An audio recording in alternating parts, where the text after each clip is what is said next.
नमस्कार दोस्तों, स्वागत है आपका हमारे चैनल में। आज हम लेकर आए हैं जीके जीएस के बेहद महत्वपूर्ण प्रश्न जो railway group D, NTPC, SSC, UP police और अन्य प्रतियोगी परीक्षाओं के लिए बहुत महत्वपूर्ण है। इस वीडियो में आपको मिलेंगे exam based question, previous year question और इंपॉर्टेंट फैक्ट्स जो आपकी तैयारी को मजबूत बना देंगे। तो वीडियो को अंत तक जरूर देखें। चलिए शुरुआत करते हैं वीडियो की और देखते हैं पहला क्वेश्चन क्या पूछा है। जो भी क्वेश्चन है इंपॉर्टेंट और सिलेक्टेड क्वेश्चन है। पहला क्वेश्चन जो पूछा है वह पूछा है भारतीय संविधान में दल बदल विरोधी कानून किस अनुसूची में है। आपसे पूछा है कि भारतीय संविधान में दल बदल विरोधी कानून किस अनुसूची में है। बताइए राइट आंसर क्या हो जाएगा। राइट आंसर आप लोग कमेंट बॉक्स में लिखते रहिए, वीडियो को पॉज करिए, राइट आंसर कमेंट बॉक्स में लिख दीजिए। बताइए राइट आंसर क्या हो जाएगा। राइट आंसर जो हो जाएगा वो हो जाएगा ऑप्शन सी। ऑप्शन सी इस प्रश्न का राइट आंसर हो जाएगा। 10वीं अनुसूची इस प्रश्न का राइट आंसर है। दल बदल विरोधी कानून संविधान की 10वीं अनुसूची में दिया गया है। इसे 92वें संविधान संशोधन अधिनियम 1985 द्वारा जोड़ा गया था।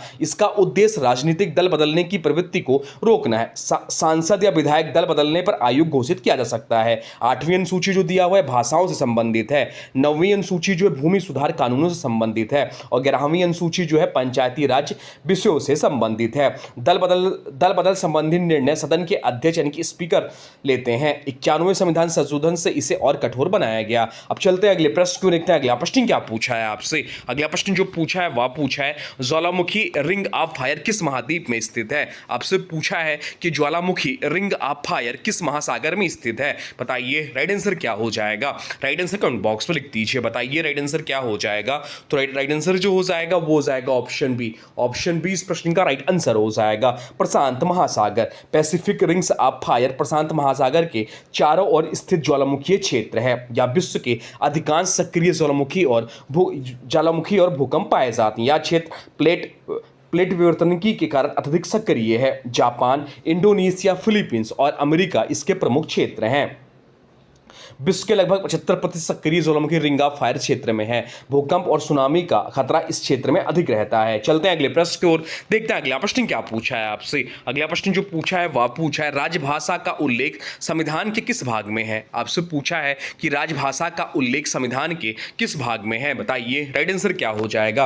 राइट आंसर कमेंट बॉक्स में लिख दीजिए। बताइए इस प्रश्न का राइट आंसर क्या है। तो राइट आंसर जो हो जाएगा वो हो जाएगा ऑप्शन बी, भाग 17 में। भाग 17 इस प्रश्न का राइट आंसर हो जाएगा। भाग 17 जो है, भाग 17 में राजभाषा से संबंधित प्रावधान दिए गए। हिंदी को देवनागरी लिपि में संघ की राजभाषा घोषित किया गया। संविधान के अनुच्छेद 343 से 351 तक राजभाषा संबंधी प्रावधान है। अंग्रेजी भाषा का भी सरकारी कार्यों में उपयोग जारी रखा गया है।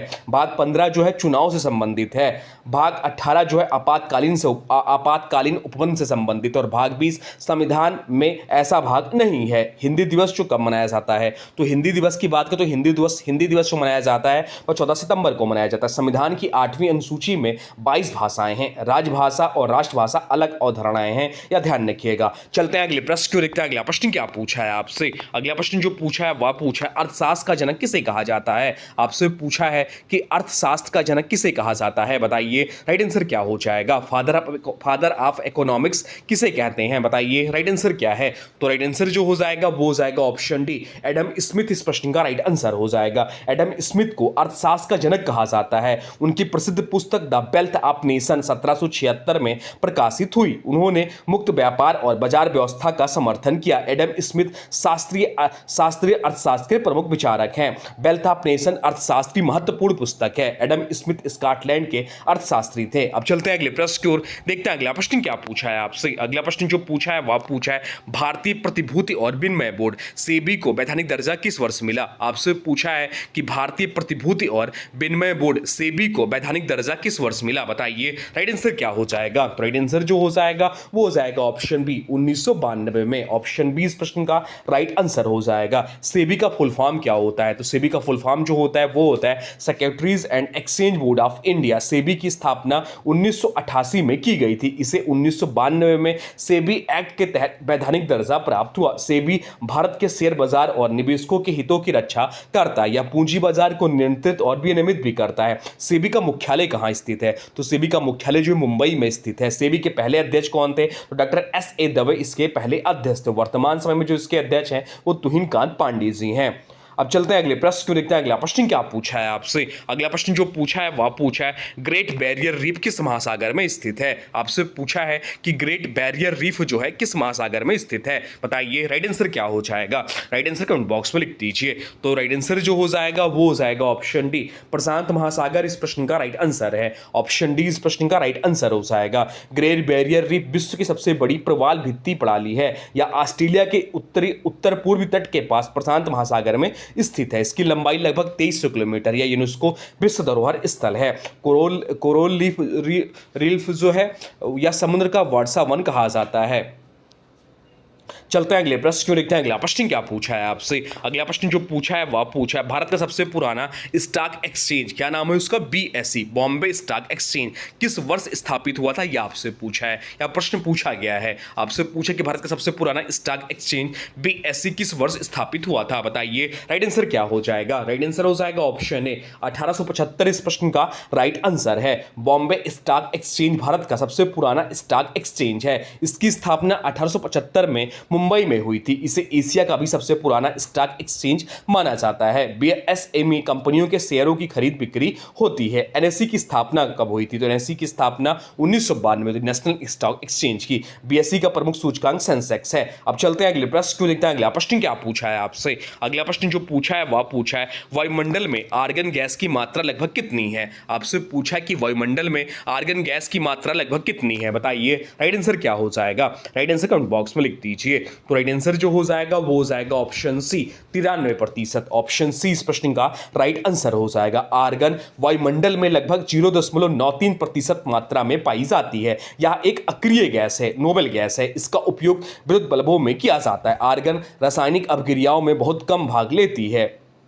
वायुमंडल में सबसे अधिक मात्रा में कौन सी गैस पाई जाती है, अब एग्जाम में क्वेश्चन बनता है। तो सबसे अधिक जो पाई जाती है 78%, कौन सी, तो है नाइट्रोजन गैस पाई जाती है और ऑक्सीजन लगभग 21% होती है। आर्गन समूह 18 की अक्रिय गैस है। चलते हैं अगले प्रश्न क्यों देखते हैं। अगला प्रश्न क्या पूछा है आपसे। अगला प्रश्न जो पूछा है वह पूछा है नीलगिरी की पहाड़ियों की सबसे ऊंची चोटी कौन सी है। आपसे पूछा कि नीलगिरी की पहाड़ियों की सबसे ऊंची चोटी कौन सी है, बताइए राइट आंसर क्या हो जाएगा। राइट आंसर कमेंट बॉक्स में लिख दीजिए। तो राइट आंसर जो हो जाएगा वो जाएगा ऑप्शन ए दोद्दा बेट्टा इस प्रश्न का राइट आंसर है। ऑप्शन ए इस प्रश्न का राइट आंसर हो जाएगा। दोद्दा बेट्टा पीक नीलगिरी पहाड़ियों की सबसे ऊंची चोटी है। यह तमिलनाडु राज्य में ऊटी के पास स्थित है। इसकी ऊंचाई लगभग 2637 मीटर है। यह पश्चिमी घाट का महत्वपूर्ण पर्वतीय पर्यटन स्थल है।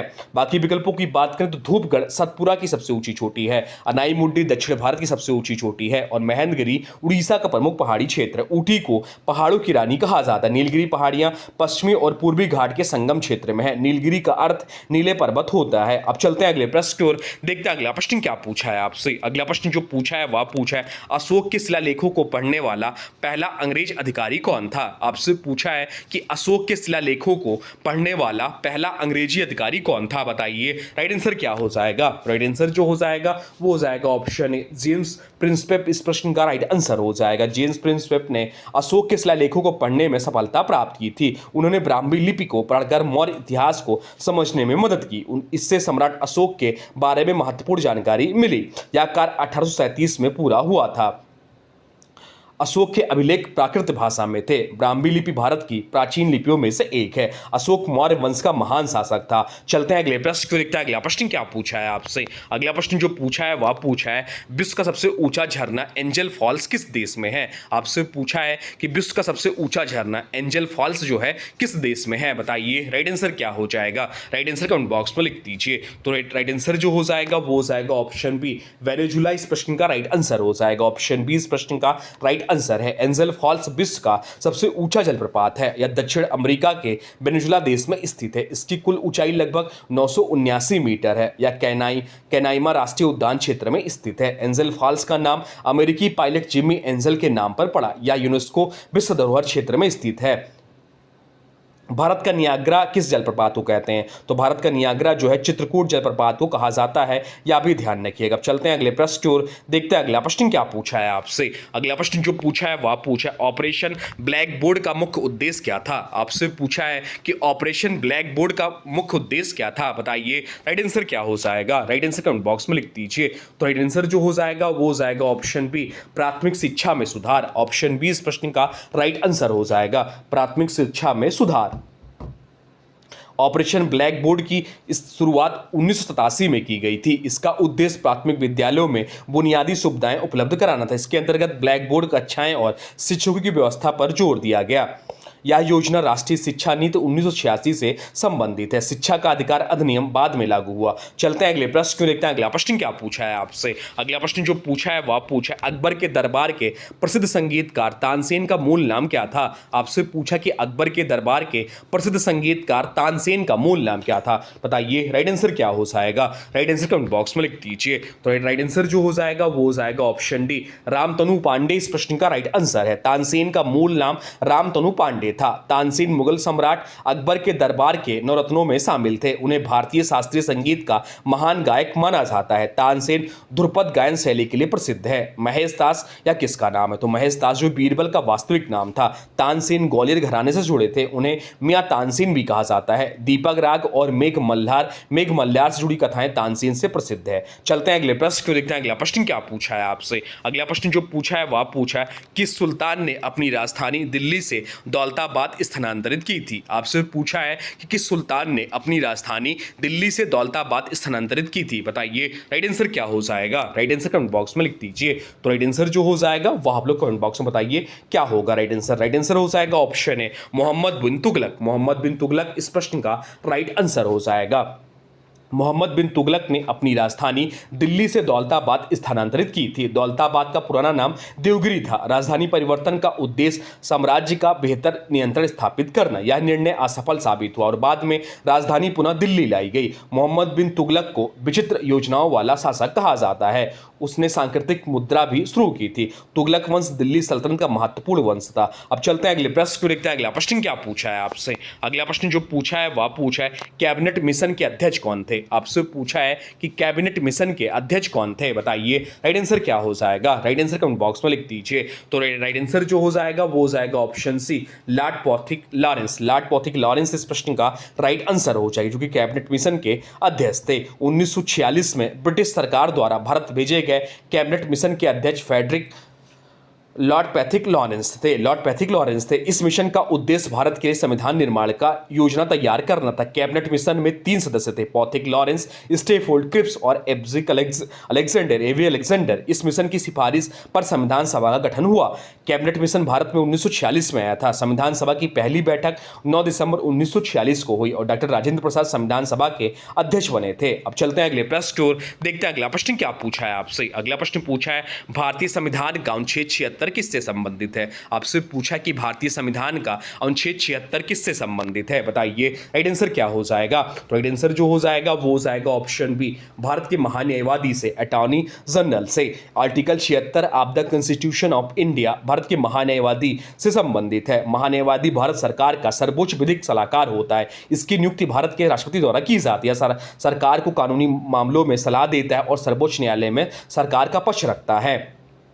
महान्यायवादी संसद की कार्रवाई में भाग ले सकता है लेकिन मतदान नहीं कर सकता। यह भारत का प्रथम विधि अधिकारी कहलाता है। अब चलते हैं अगले प्रश्न की ओर, देखते हैं अगला प्रश्न क्या पूछा है आपसे। अगला प्रश्न जो पूछा है वह पूछा है द्वितीय आंग्ल मैसूर युद्ध किस संधि के साथ समाप्त हुआ था? आपसे पूछा है कि द्वितीय आंग्ल मैसूर युद्ध किस संधि के बाद समाप्त हुआ था, बताइए राइट आंसर क्या हो जाएगा। राइट आंसर कमेंट बॉक्स में लिख दीजिए। तो राइट आंसर जो हो जाएगा वो आप लोग कमेंट बॉक्स में लिखिए। तो राइट आंसर जो हो जाएगा वो हो जाएगा ऑप्शन है मंगलोर की संधि। मंगलोर की संधि प्रश्न का राइट आंसर हो जाएगा। द्वितीय आंग्ल मैसूर युद्ध 1784 में मंगलोर की संधि के साथ समाप्त हुआ था। यह युद्ध अंग्रेजों के टीपू सुल्तान और हैदर अली के बीच लड़ा गया था। मंगलोर की संधि अंग्रेजों और मैसूर राज्य के बीच समान शर्तों पर हुई थी। यह अंग्रेज के लिए अपमानजनक साथियों में से एक मानी जाती। यह युद्ध अंग्रेज और टीपू सुल्तान हैदर अली के बीच लड़ा गया था।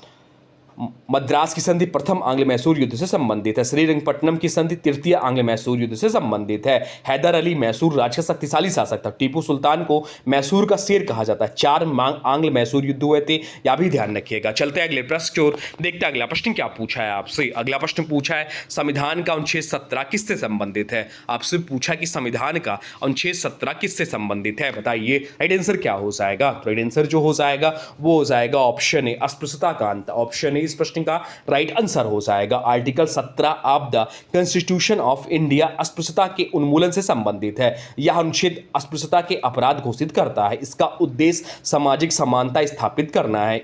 इसके उल्लंघन पर कानून द्वारा दंड का प्रावधान है। बाकी विकल्पों की बात करें तो उपाधियों का अंत अनुच्छेद 18 से, बोलने की स्वतंत्रता अनुच्छेद 19 और गिरफ्तारी से संरक्षण अनुच्छेद 22 इससे संबंधित है। अनुच्छेद 17 मौलिक अधिकारों के अंतर्गत आता है। भारतीय संविधान सामाजिक न्याय पर विशेष बल देता है। अब चलते हैं अगले प्रश्न की ओर, देखते हैं अगला प्रश्न क्या पूछा है आपसे। अगला प्रश्न पूछा है हड़प्पा सभ्यता की खोज किस वर्ष हुई थी। आपसे पूछा है कि हड़प्पा सभ्यता की खोज किस वर्ष हुई थी, बताइए राइट आंसर क्या हो जाएगा। तो राइट आंसर जो हो जाएगा वो हो जाएगा ऑप्शन सी, ऑप्शन बी 1921 में। ऑप्शन बी इस प्रश्न का राइट आंसर है। हड़प्पा सभ्यता की खोज 1921 में हुई थी। इसकी खोज दयाराम साहनी ने की थी। किसने, तो दयाराम साहनी ने की थी। यह सिंधु घाटी सभ्यता का प्रमुख नगर था। हड़प्पा वर्तमान पाकिस्तान के पंजाब क्षेत्र में स्थित है। सिंधु सभ्यता नगरीय सभ्यता थी। मोहनजोदड़ो की खोज राखालदास बनर्जी ने की थी। मान स्नानागार मोहनजोदड़ो में मिला था। ये सब पॉइंट भी ध्यान रखिएगा। चलते हैं अगले प्रश्न जो कि आज का अंतिम प्रश्न है। आपसे पूछा है कि इलाहाबाद की संधि किस वर्ष संपन्न हुई थी। आपसे पूछा कि इलाहाबाद की संधि किस वर्ष संपन्न हुई थी, बताइए राइट आंसर क्या हो जाएगा। तो राइट आंसर जो हो जाएगा वो हो जाएगा ऑप्शन सी 1765 में। 1765 इस प्रश्न का राइट आंसर हो जाएगा। इलाहाबाद की संधि 1765 में हुई थी। यह संधि रॉबर्ट क्लाइव और मुगल सम्राट शाह आलम द्वितीय के बीच हुई थी। इस संधि के बाद ईस्ट इंडिया कंपनी को बंगाल, बिहार, उड़ीसा की दीवानगी प्राप्त हुई। बाकी विकल्पों की बात करें तो 1757 या भी डेट इंपॉर्टेंट है। प्लासी का युद्ध हुआ था इस वर्ष। 1764 बक्सर का युद्ध हुआ था। 1773 रेगुलेटिंग एक्ट का वर्ष था। बक्सर का युद्ध 1764 में हुआ था। दीवानी अधिकार मिलने से कंपनी को कर वसूली का अधिकार मिला। तो ये थे आपके टॉप 20 जी के क्वेश्चन। आप लोग कमेंट बॉक्स में बताइए कि 20 में से आपके कितने क्वेश्चन सही हैं। अब आज के वीडियो से प्रश्न है, इसका राइट आंसर आप लोग को कमेंट बॉक्स में बताना है। आज के वीडियो से प्रश्न है कि अर्थशास्त्र का जनक किसे कहा जाता है। आपसे पूछा है कि अर्थशास्त्र का जनक किसे कहा जाता है। इसका जो भी राइट आंसर होगा कमेंट बॉक्स में जरूर बताइए और वीडियो कैसा लगा इसके बारे में भी जरूर बताइए। और हाँ, वीडियो पसंद आया हो तो वीडियो को लाइक करें, शेयर करें और चैनल को सब्सक्राइब जरूर करें। लगातार प्रैक्टिस ही सफलता की असली कुंजी है। मिलते हैं अगले प्रैक्टिस सेट के साथ नए महत्वपूर्ण प्रश्नों के साथ। तब तक के लिए जय हिंद, वंदे मातरम।